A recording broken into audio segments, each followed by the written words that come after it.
Good morning student. Class 11th में हमारा चल रहा था बीएसटी में संयुक्त पूंजी वाली कंपनी। आज हम पढ़ने जा रहे हैं संयुक्त पूंजी वाली कंपनी के गुणों के बारे में। हमने संयुक्त पूंजी कंपनी का क्या मतलब होता है, उसके लक्षण क्या होते हैं, ये हमने पढ़ लिया था। आज हम पढ़ रहे हैं इसके गुणों के बारे में। आइए, संयुक्त पूंजी वाली कंपनी के अनेक लाभ होते हैं। सबसे पहला लाभ सीमित दायित्व होता है। इसके जो अंशधारी होते हैं उनकी जो अदत्त राशि होती है, उस समय अदत्त राशि यानी कोई शेयर जो उन्होंने लिया है, अंश जो लिया है, मान लीजिए 10 रुपये का है और उन्होंने 7 रुपये चुका रखे हैं, तो उनके ऊपर केवल 3 रुपये ही और मांग कर, यानी शेष अदत्त राशि को मांग कर ही उसे उत्तरदायी ठहराया जा सकता है कंपनी के किसी भी ऋण के निपटारे के लिए।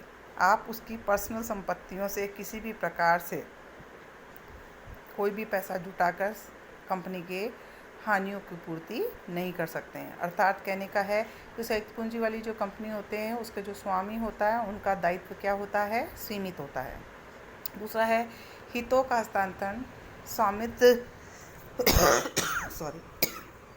स्वामित्व का हस्तांतरण भी अंशधारियों द्वारा बड़ी आसानी से किया जा सकता है।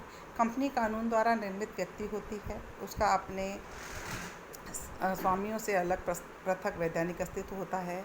यहाँ पर कोई भी व्यक्ति जो उसका मालिक है, स्वामी है, अपने अंशों को कहीं भी बाज़ार में जाकर बेच सकता है, यानी जब भी उसे पैसों की आवश्यकता हो वह उसे बेचकर रोकड़ में बदल सकता है और निवेश के दूसरी जगह भी लगा सकता है। इस प्रकार से यहाँ पर क्या है, अंशधारी जो होते हैं अर्थात स्वामी है, अपने हितों का हस्तांतरण आसानी से कर पाते हैं।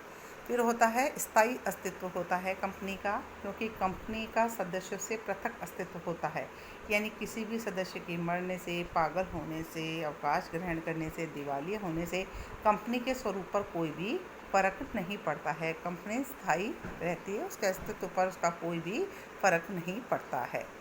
फिर आता है विस्तार की संभावनाएं, क्योंकि संयुक्त संगठन का एकल स्वामित्व है या साझेदारी की है। आपने देखा होगा वहाँ पैसों की बड़ी लिमिटेशंस होती हैं। साझेदारी में एक दूसरे से पूछकर विस्तार कर सकते हैं और साथ ही साथ वित्तीय संसाधनों की भी क्या होती है, एक सीमा होती है। कंपनी है जनता से धन की व्यवस्था के साथ साथ अलग अलग प्रकार के जो ऋणदाता होते हैं, जैसे बैंकिंग कंपनियां, वित्तीय कंपनियां, इनसे ऋण लेकर अपने संगठन का विकास और विस्तार आसानी से कर सकती है।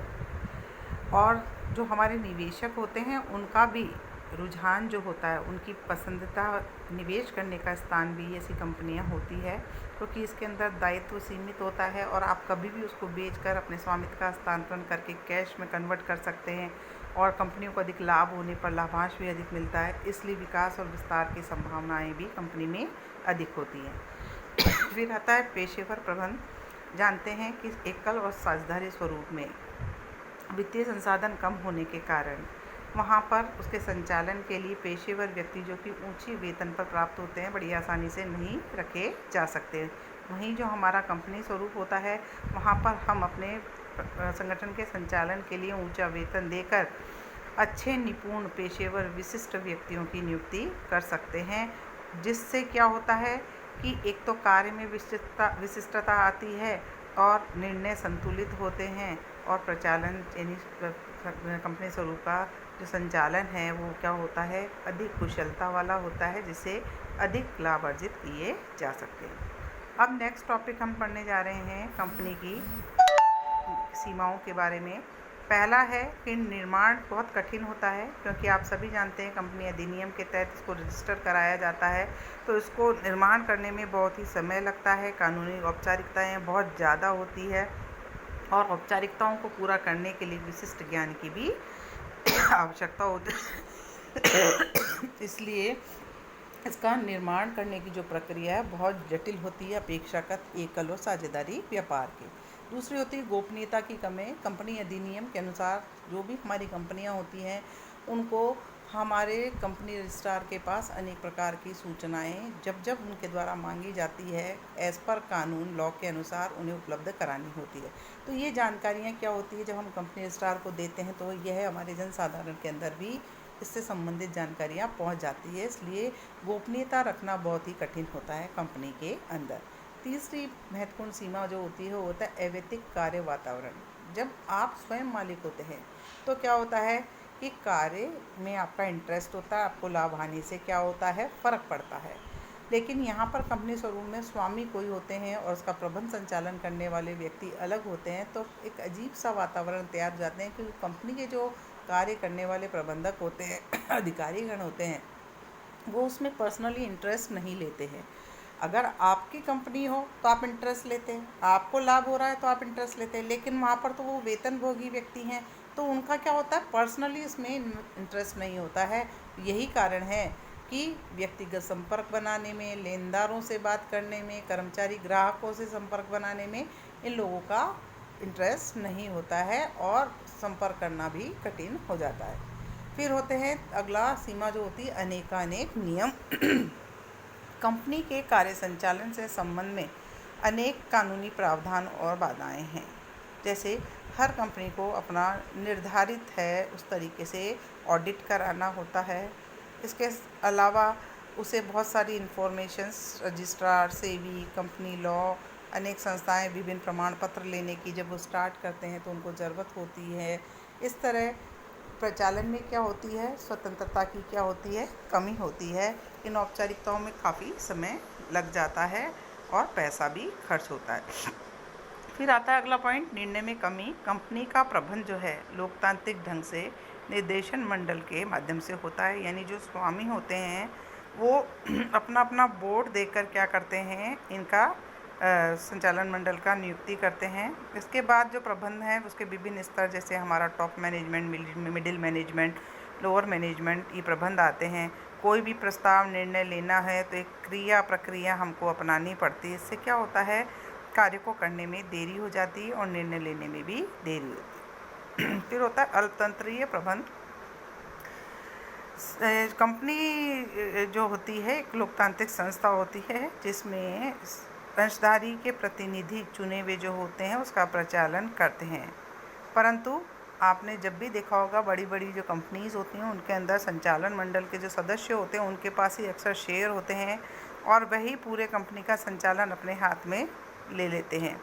इस कारण क्योंकि अंशधारी तो हैं पूरे देश भर में फैले हुए हैं, तो बहुत कम प्रतिशत जो हमारे स्वामी अंशधारी के रूप में होते हैं वो हमारी जनरल मीटिंग्स होती हैं उनके अंदर आ ही नहीं पाते। परिणाम स्वरूप जितने भी डिसीजन होते हैं उसके अंदर हमारे जो निर्देशन मंडल के जो अधिकारी होते हैं वो अपने अधिकारों का पूरा प्रयोग करते हुए निर्णय लेते हैं और कई बार वे क्या करते हैं, अपने पर्सनल लाभ को प्राप्त करने के लिए हमारे जो अन्य अंशधारी हैं उनके हितों के विरुद्ध उसका उपयोग भी कर लेते हैं। इससे क्या होता है कि अंशधारी हैं जो प्रबंध से संतुष्ट नहीं होते हैं और उनके पास एक ही ऑप्शन होता है, जो कर तो कुछ सकते नहीं हैं तो क्या करते हैं, अपने अंशों को बेचने के सिवा उसके पास कोई भी दूसरा ऑप्शन नहीं होता है। हितों में टकराव। कंपनी में विभिन्न अंशधारी के हितों में टकराव भी हो सकता है।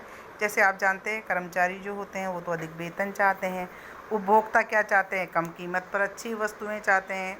हम जो स्वामी अंशधारी हैं वो क्या चाहते हैं, बहुत सारा डिविडेंड लाभांश मिले तो ताकि अंशों का मूल्य बाजार में बढ़ जाए। इस प्रकार परस्पर विरोधी हितों से कंपनी के प्रबंध में क्या होता है, अक्सर समस्याएं उत्पन्न होती हैं। इस प्रकार आज हमने पढ़ा कि क्या लाभ और क्या हानि होती है कंपनी की।